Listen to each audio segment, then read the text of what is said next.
দেখছি অনেকে দিয়েছে।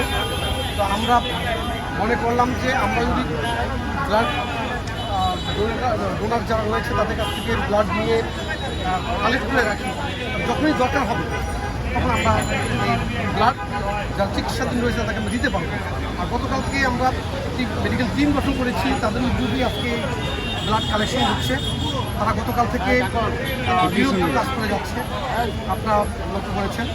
তো আজকে শুধু নয়, যখনই ব্লাড দরকার হবে আমরা এই ক্যাম্পের বাহিরেও, আনুষ্ঠানিকতার বাহিরেও আমরা ইন্ডিভিজুয়ালি নেতা কর্মীদেরকে পাঠিয়ে ব্লাড ডোনেট করার চেষ্টা করব।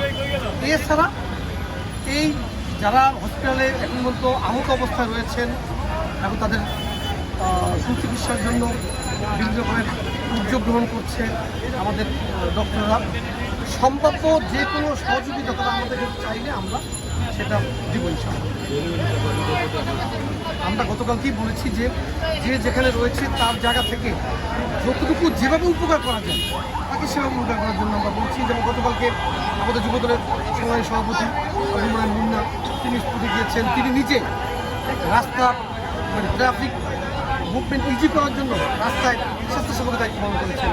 আমি সেখানে ছিলাম, আমাদের সাংগঠনিক সম্পাদক আমার যেমন জুয়েল ছিল, আমাদের উত্তরের আহ্বায়ক শরীফুদ্দিন জুয়েল সে ছিল, সাজাদুল মিরাজ সে একটু পরে অন্য একটি কাজ শেষ করে ওখানে দায়িত্ব পালন করেছে, এবং আমাদের ডক্টররা অক্লান্ত পরিশ্রম করে যাচ্ছে।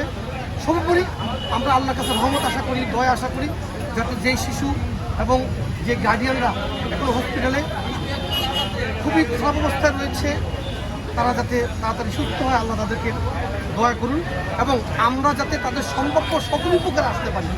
এজন্য নেতাকর্মীদের নির্দেশনা দিয়েছি, আমরা নিজেরও মানে সুস্থ